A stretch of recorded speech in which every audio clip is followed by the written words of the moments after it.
la une de l'actualité, le chef de file de l'opposition politique exige la démission du maire de la commune de Ouagadougou. Le CEFOP était face aux journalistes ce matin pour parler également du sondage Présimètre et des tentatives de fraude lors de l'enrôlement des électeurs à Zignari. Chaude matinée au lycée privé, les leaders du Faso, alors que les épreuves sportives du BEPC session de 2020 débutaient ce mardi. Devant ce lycée de la capitale burkinabé, des élèves manifestaient leur colère, leurs dossiers de candidature au brevet d'études du premier cycle n'ont pu être déposés par l'administration. Ce 16 juin encore, la communauté internationale célèbre l'enfant africain. La journée célébrée en hommage aux enfants tombés le 16 juin 1976 à Soweto en Afrique du Sud est l'occasion pour l'ONG Save the Children de communiquer sur l'impact de la Covid-19 sur les enfants du continent noir. La directrice pays de l'ONG est l'invitée de ce 19h30. Bonsoir, merci de nous suivre. Le traditionnel point de presse du chef de file de l'opposition politique pour commencer. Parmi les sujets abordés ce mardi avec les journalistes, les tentatives de fraude lors de l'enrôlement des électeurs à Zignari, le sondage du Présimètre et l'affaire Armand Bewende, du nom du maire de la commune de Ouagadougou, accusé de malversation. Et sur ce dernier point, le CEFOP est catégorique. L'édile de la capitale doit rendre le tablier. Archibald Boy. Le chef de file de l'opposition politique burkinabé, CEFOP, demande la démission de Armand Pierre Bewende, maire de la ville de Ouagadougou. Cette demande fait suite à une affaire d'acquisition de 77 véhicules par la mairie de Ouagadougou, dans laquelle des soupçons de corruption pèseraient sur l'édile de la capitale. L'opposition demande à M. Bewende, qui est soupçonné d'avoir trempé dans cette sombre affaire de corruption, de rendre immédiatement sa démission et de se mettre à la disposition de la justice. Depuis quelques semaines, la Commission électorale nationale indépendante CENI est à pied d'œuvre pour l'enrôlement des électeurs dans le cadre de la révision des listes électorales. Des individus auraient organisé le transport de personnes en vue de les inscrire frauduleusement sur des listes électorales à Zignari. La CENI, dans un communiqué, a condamné ces faits et précisé qu'une enquête est en cours pour situer les responsabilités. Le CEFOP appelle la justice à sévir. L'opposition invite la justice à faire diligemment toute la lumière sur cette affaire et à condamner les coupables conformément à la loi en vigueur. 4,53 sur 10, c'est la note attribuée à Rochma Christian Caboret dans le cadre du Présimètre, le sondage annuel sur les engagements du président du Faso. Pour le CEFOP, le chef de l'État mérite moins que cela. L'opposition politique note que le président n'a fait que chuter dans les sondages, mais elle estime qu'objectivement, Roch Kaboré mérite la note de 2 sur 10. D'une part, pour avoir poursuivi la promotion du Faso d'Anfani, relancée par les dirigeants de la transition. D'autre part, pour avoir inauguré des chantiers dont le financement a été bouclé sous Blaise Compaoré. Après avoir trahi son serment, Roch Kaboré devrait demander pardon au peuple burkinabé et aux ancêtres et renoncer par dignité à solliciter un second mandat à ce peuple qui a tant souffert de sa gestion chaotique. Par ailleurs, l'opposition s'est montrée solidaire des manifestants qui ont marché le 13 juin dernier à Fadangoma pour dire non à la stigmatisation des communautés dans le cadre de la lutte contre le terrorisme. Côté logement, le pouvoir en place n'a pas atteint ses objectifs. Sur 40 000 logements sociaux et économiques prévus, seulement 5 164 ont été construits de 2017 à nos jours. La faute à un problème de disponibilité de ressources financières, d'après le secrétariat permanent de la politique nationale de logement qui était face à la presse ce mardi. Roméo Kweta. Sur les 40 000 logements prévus dans le cadre de la politique nationale de construction de logements, seulement environ 5 200 ont été réalisés de 2017 à ce jour, soit moins de 8% de taux de mise en œuvre de cette politique du président du Faso. Deux raisons essentielles expliquent ce retard. Un problème d'acquisition des terrains et surtout la disponibilité des ressources financières. Sur les 36 milliards de francs CFA nécessaires pour financer le programme, seulement environ 4,8 milliards de francs CFA ont pu être mobilisés. La situation socio- et politique que notre pays traverse avec les attaques terroristes, et ce qui fait que le budget de l'État est souvent régulièrement mis en arbitrage. Donc nous, on devait être financé au cours de 4 ans par 36 milliards. On n'a eu que 18% de ces 36 milliards, et soit 4 milliards, un peu plus de 4 milliards. Sur la question foncière, vous savez aussi que dans notre pays, c'est une question qui présente beaucoup d'enjeux aujourd'hui. Tout le monde veut la terre intéresse tout le monde, ce qui fait que la mobilisation est un peu complexe. Une complexité dans l'acquisition du foncier qui réside entre autres dans la délimitation des zones de réalisation du programme, les conflits liés à la reprise des activités de lotissement dans les zones urbaines et l'accaparement massif des terres par les promoteurs immobiliers. Mais sur cette question du foncier, le secrétariat permanent de la politique nationale de logement rassure. Sur les 2000 hectares nécessaires, 85% sont acquis, ce qui augure de bonnes perspectives pour la suite du programme. Et nous sommes prêts à lancer la construction de logements à Fada. 50 logements, un chantier de 50 logements ont commencé immédiatement sur les 300 prévus. À Waiga, on a un chantier de 100 logements qui va commencer aussi. À Dori, on a un chantier de 50 logements sur 300.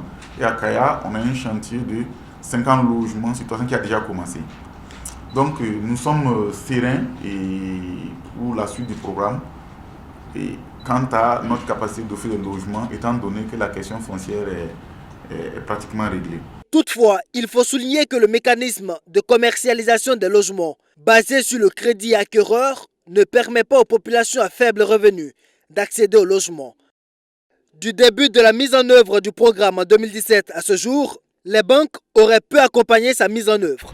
Les responsables en charge de la réalisation de cette politique de logements sociaux fondent alors beaucoup d'espoir sur l'opérationnalisation de la caisse de dépôt et de consignation qui pourrait être d'un grand apport en termes de garantie.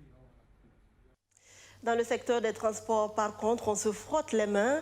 5 milliards 500 millions de francs CFA pour le rajeunissement du parc de véhicules de transport au Burkina Faso.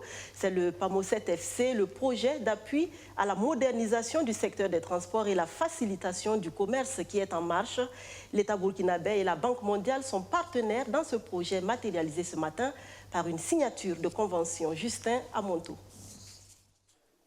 C'est un ouf de soulagement pour le secteur des transports. À la disposition des acteurs de transport, 5 milliards 500 millions de francs CFA comme fonds de garantie. Une initiative du gouvernement et de la Banque mondiale.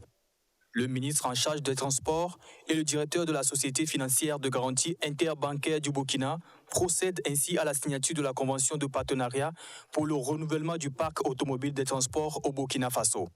Ce document de politique d'intervention du fonds de garantie facilitera l'accès au financement des acteurs de transport. C'est une bonne politique qui permet désormais à l'ensemble des acteurs de transport de pouvoir accéder à des financements qui sont garantis déjà par une société financière spécialisée comme la Sofigib. Donc vraiment, je me réjouis de ce processus-là parce que ça va nous permettre de pouvoir de renouveler le parc avec l'ensemble des acteurs, que ce soit des petits acteurs, que ce soit des grands acteurs, que ce soit des moins grands, des plus petits, tout le monde va avoir accès. La gestion de ce fonds de garantie du secteur des transports se fera conformément à la politique de gestion qui vient d'être signée selon le directeur de Sofigib. C'est un guide pour nous. Nous devons gérer effectivement ce fonds de garantie du secteur des transports conformément effectivement à cette politique-là. Les critères d'éligibilité, il faut être une entreprise règlement constituée du droit burkinabé. L'entreprise peut être sous forme individuelle, sous forme de société anonyme, sous forme de société à responsabilité limitée ou bien de groupement d'intérêt économique. En plus de ces critères, le promoteur de l'entreprise doit être âgé d'au moins 18 ans et avoir une licence valide délivrée par le ministère en charge des transports. Au sortir effectivement quand même de cette cérémonie, nous n'avons plus le droit vraiment en fait de douter, en fait, j'allais dire la volonté effectivement du gouvernement quand même de faire du secteur des transports, j'allais dire, un maillon fort en fait du développement de notre économie. Alors nous allons juste en fait prier que chacun puisse vraiment en fait jouer sa partition. La majeure partie des acteurs sont de l'informel. Mais quand on relève le niveau très haut, on a un peu d'inquiétude sur l'accessibilité de ce fonds-là qui sera disponible pour les transporteurs. Mais du reste, en tout cas, nous sommes soulagés qu'il y ait un système d'accompagnement qui est mis en place qui pourra accompagner les transporteurs via les fonds de garantie interbancaire. Dès la fin du mois de juin, les 5,5 milliards de francs CFA de la Banque mondiale seront mis à la disposition des acteurs du projet. Le fonds sera ouvert au plus tard à la fin de l'année 2020. Reprise ce mardi du procès dit du recrutement frauduleux à la CNSS. À la barre, le prévenu Gildas Ouedraogo, membre du jury de la délibération des résultats du concours. Il est celui qui était chargé de la surveillance des copies des candidats après la composition. Sa belle-sœur fait partie des admis et c'est là que se trouve le problème selon le procureur. Davantage de précisions avec Abdou Aziz Saré. Était à la barre ce mardi dans le procès CNSS Gildas Ouedraogo. L'agent de placement est soupçonné de favoritisme et de fraude au concours de la Caisse nationale de sécurité sociale tenu en mai 2018. Toute chose qu'il nie. Gildas Ouedraogo affirme qu'il n'a aucun lien avec les admis à ce concours. Pourtant, selon le procureur, après enquête, il s'est avéré que la candidate classée première du concours est la sœur à la fiancée du prévenu. En plus, cette fiancée en question travaille elle aussi à la CNSS. Pour se défendre, Gildas Ouedraogo confesse que c'est seulement le jour de la composition qu'il a su que sa belle-sœur faisait partie des candidats. Les avocats de la partie civile demandent alors à Gildas quel rôle avez-vous joué dans l'organisation du concours de recrutement de la CNSS. Le prévenu répond qu'il était membre du jury de la délibération. Il ajoute qu'il était également chargé de la surveillance des copies après la composition des candidats. Une révélation qui pousse alors le procureur à lui poser cette question. Comment des candidats, y compris votre belle-sœur, ont pu recomposer leurs devoirs et échanger les copies qui étaient sous votre surveillance sans que vous ne vous en rendiez compte? À cette question, le prévenu dit ne pas savoir quoi répondre. Pour les avocats de la partie civile, ce silence de Gildas Ouedraogo atteste qu'il y a anguille sous roche.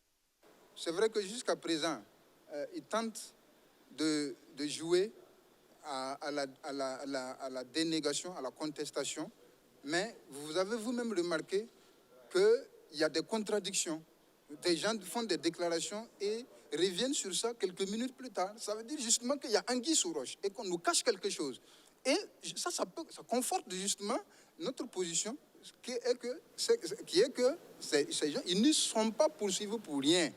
Mais on doit aussi retenir que le prévenu a le droit de mentir. Ça, on ne peut pas le lui enlever. C'est un droit. Et on en tire toutes les conséquences. Maintenant, quand vous mentez et que vous n'arrivez pas à mentir de façon cohérente, bon, ça, c'est à vos risques et périls.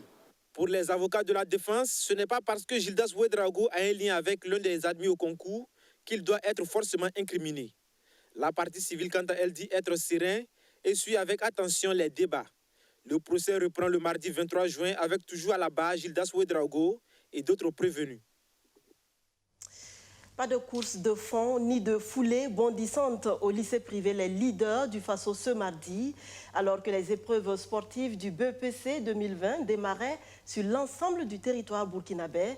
Les élèves des 2 classes de 3e de cet établissement d'enseignement secondaire de la capitale criaient leur colère. Leurs dossiers de candidature au brevet d'études du premier cycle n'ont pu être déposés par l'administration. Le constat d'une chaude matinée avec Majid Bakouan. Pendant que certains élèves sont sur le terrain ce mardi pour le début des épreuves sportives des examens du BEPC et du BEP, les élèves du lycée privé Les Leaders du Faso sont toujours en quête de leur centre de composition. Pire, aucun élève de l'établissement n'a encore reçu son numéro PV.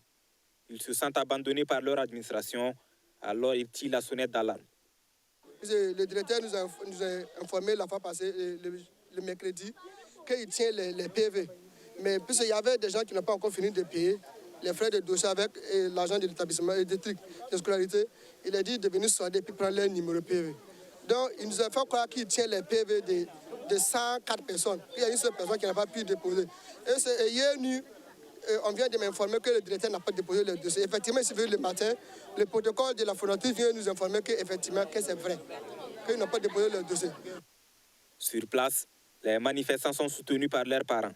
Ces derniers sont rentrés en contact avec le directeur de l'établissement pour savoir ce qu'il en était. Selon lui, la faute vient d'un établissement partenaire. Et tout de suite, je viens de joindre le directeur de l'école. Bon, il dit qu'en fait, leur école est affiliée à un autre lycée. Voilà. Et que c'est ce lycée qui devrait déposer les dossiers. Et les enfants doivent composer au nom de ce lycée et non au nom du lycée privé, le Lillet du Faso. Bon, qu'ils ont amené les dossiers à leur niveau, bon, et c'est à eux maintenant qui les a arnaqués, qui n'ont pas déposé les dossiers. Et c'est là maintenant le problème est là. Et il m'a fait comprendre que non, la directrice est actuellement à la direction régionale. Et puis plus les responsables de l'autre école, voilà, pour pouvoir régler le problème au plus tôt possible. Bon, vraiment, c'est notre souhait si réellement les responsables se mobilisent pour régler le problème. Nous avons contacté les premiers responsables de l'établissement qui n'ont pas voulu se prononcer devant notre caméra. Désespérés, ces élèves interpellent leur ministère de tutelle afin d'éviter une éventuelle année blanche. Le lycée a ouvert ses portes en cette année scolaire 2019-2020. Aux dernières nouvelles, le ministre en charge de l'Éducation nationale se serait saisi de cette affaire. Après des échanges avec les 104 élèves infortunés, des solutions sont en train d'être trouvées pour eux et des sanctions pour les responsables de l'établissement, d'après le directeur de la communication et de la presse ministérielle du MENA-PLN.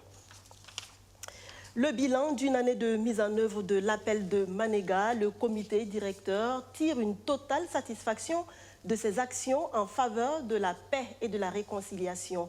Pas question de s'arrêter en si bon chemin. Une nouvelle feuille de route a été mise en place. Le point de la conférence de presse bilan tenue hier à Ouagadougou avec Arsène Konditamdi. Une année d'existence et un engagement sur le chemin de la paix. Le comité directeur de l'appel de Manéga renouvelle son intention d'inviter tous les Burkinabés à fumer le calumet de la paix. Une année après, nous tirons une grande motivation et une satisfaction d'avoir vu juste, d'avoir compris qu'il fallait s'engager pour réveiller les consciences qui dorment devant le péril et construire une alternative à la situation nationale de crise multidimensionnelle, à savoir haine, division interpersonnelle, problèmes de sécurité, tensions ethniques et communautaires, tensions sociales, etc. Depuis le lancement de l'appel de Manéga en juin 2019, de nombreuses activités ont été menées. Le bilan est plus que satisfaisant pour les responsables de cette initiative citoyenne, dont l'ambition est de convier les Burkinabés à faire des pas de plus vers la réconciliation. Nous avons eu une autre activité qui a consisté à cette même date, donc le 4 novembre 2019, à l'installation du premier tuteur régional de l'appel de Manéga, en la personne de Baro Danguenaba. Nous avons eu également la session des experts de l'appel de Manéga, qui a eu lieu à Kombisiri le 4 janvier 2020. Il y a eu la publication de la feuille de route, donc des sages pour l'appel à la réconciliation le 2 février 2020. Ensuite, il y a eu des audiences, dont la première audience a été avec le chef de file de l'opposition politique. Le comité de l'appel de Manéga décline sa nouvelle feuille de route pour un Burkina Faso de paix. Il compte poursuivre l'installation de ces tuteurs dans différentes régions du Burkina Faso. Un colloque de réflexion est également à l'ordre du jour et des personnalités s'étant particulièrement illustrées dans la promotion de la paix et de la réconciliation vont recevoir des distinctions. Page entretien de cette édition et je reçois pour vous la directrice pays de Save the Children. Émilie Fernandez est accompagnée de Lati, une jeune artiste burkinabé qui fait dans le slam. Elle est aussi l'ambassadrice de l'ONG. Bonsoir à vous. Bonsoir. Bonsoir Lati, bienvenue sur le plateau du 19h30. Ma première question s'adresse à vous, Madame Fernandez. Ce 16 juin est célébrée la journée de l'enfant africain. Un mot sur l'historique de cette journée, son intérêt pour votre ONG.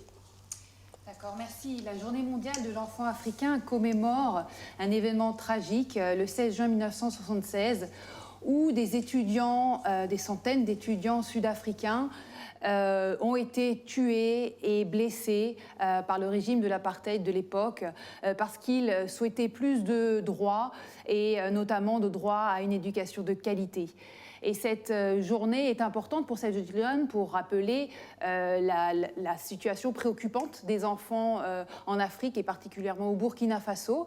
De par la situation sur des indicateurs, que ce soit d'abus, de mariage d'enfants, etc., mais aussi impacté par la crise humanitaire qui affecte les enfants, et cette année avec un facteur supplémentaire qui est celle de la Covid-19.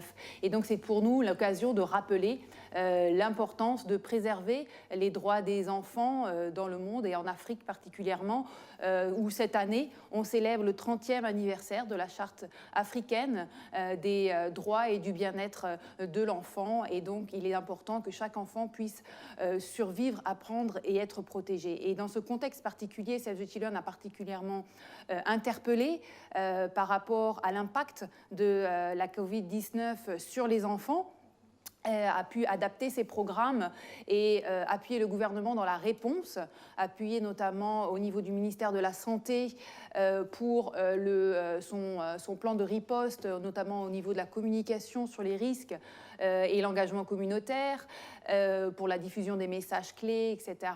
Appuyer le ministre de l'Éducation au niveau de la reprise des écoles dans un environnement sûr, et l'appui aux apprentissages alternatifs avec la dotation de radios solaires, par exemple, ou encore des messages de sensibilisation sur la protection contre les violences domestiques, la protection sociale, la nutrition, etc. Et donc, pour célébrer cette journée, votre organisation lance un rapport sur l'impact de la Covid-19 sur les enfants africains. Que révèle cette étude ? Alors, ce rapport a été produit dans le cadre de la campagne globale « Protéger une génération » de Save the Children. Et il a été lancé le 8 juin dernier lors d'une téléconférence qui a rassemblé des représentants des enfants, 2 représentants de l'Union africaine et 2 représentants des gouvernements africains. Et on a eu l'honneur d'avoir la participation du ministre du Burkina Faso, de l'Éducation nationale, de l'alphabétisation et de la promotion des langues nationales, qui a pu exprimer la situation des enfants au Burkina Faso et comment est-ce que le gouvernement, au niveau de l'éducation, a pu réagir face à cette situation de Covid-19. Et ce rapport révèle que, bien que les enfants ne soient pas un groupe à haut risque de mortalité directe de la Covid-19, ils sont impactés par des effets secondaires et qui menacent leurs droits et leur bien-être. Impact au niveau de la santé, puisque la Covid-19 crée une pression sur les systèmes de santé qui sont déjà fragiles, qui sont déjà débordés, et qui fait craindre des risques au niveau de la santé de routine. Et certaines mères nous disaient qu'elles craignaient même amener leurs enfants au centre de santé de peur de contracter la maladie. Il y a l'impact bien sûr sur l'éducation, avec la fermeture des écoles qui a impacté énormément les enfants. C'est d'ailleurs un témoignage qui revient souvent, l'impact que ça a eu sur la vie des enfants au niveau de la fermeture des écoles. Bien sûr aussi l'impact socio-économique, et donc dans un contexte de faim qui est de plus en plus préoccupant, l'impact sur la diminution des revenus des ménages et l'augmentation des prix peut avoir des conséquences au niveau de l'insécurité alimentaire et notamment de la nutrition des enfants. Et il y a vraiment un impact aussi qui exacerbe en fait les vulnérabilités des enfants, notamment à risque, notamment les filles, notamment les enfants déplacés, les enfants réfugiés, les enfants des rues, etc. Et on craint un recul des progrès qui avaient été faits depuis des années dans le développement dans les pays d'Afrique. Merci. Je vais m'adresser maintenant à notre jeune invité. Lati, pouvez-vous nous dire en quoi les enfants sont-ils affectés par la Covid-19 au Burkina Faso ? Merci de me donner cette opportunité de parler de l'impact de la Covid-19 sur les enfants au Burkina Faso. Il faut dire que les enfants sont affectés sur plusieurs plans. D'abord, les enfants sont mentalement affectés. Nous avons tous assisté à une communication qui va dans tous les sens. Et je trouve que les messages et les canaux utilisés sont beaucoup plus adaptés aux adultes et en aucun cas aux enfants. Moi, personnellement, à chaque fois que je regardais le journal, j'avais peur. Et j'ai eu tellement peur que des fois, je n'arrivais plus à respirer la nuit. Ensuite, l'éducation des enfants a été affectée. Nous avons tous été témoins de la fermeture des écoles. Et après la fermeture, on s'est tous posé des questions. On se demandait à quand la reprise des cours et si les examens auraient lieu pour nous qui sommes en classe d'examen et si on n'aurait pas une année blanche. Et à l'annonce de la nouvelle de la reprise, on était tous contents, mais en même temps, on était très inquiets parce qu'on se demandait comment reprendre les cours et comment rattraper le niveau qu'on avait avant. Et enfin, les enfants sont devenus plus vulnérables et sont exposés à plusieurs types de violences. En fait, à mesure de la pression économique sur les familles à faible revenu, les enfants vivant dans ces familles seront tentés de travailler afin d'augmenter les revenus de la famille. Et les filles en particulier seront exposées à des mariages précoces, à des grossesses précoces. C'est pourquoi je lance un appel au gouvernement afin que chaque enfant puisse bénéficier d'une protection. Et je lance aussi un appel à mes camarades qu'on puisse tous se protéger afin d'éviter de contracter la maladie. Oui. Merci Lati et bonne chance pour ton examen. Je reviens à vous, Madame Fernandez, et au rapport de l'étude pour terminer. Quelles sont les principales recommandations qui y sont contenues? Alors, Lati en a déjà parlé de certaines. Pour nous, c'est important qu'on soit tous mobilisés.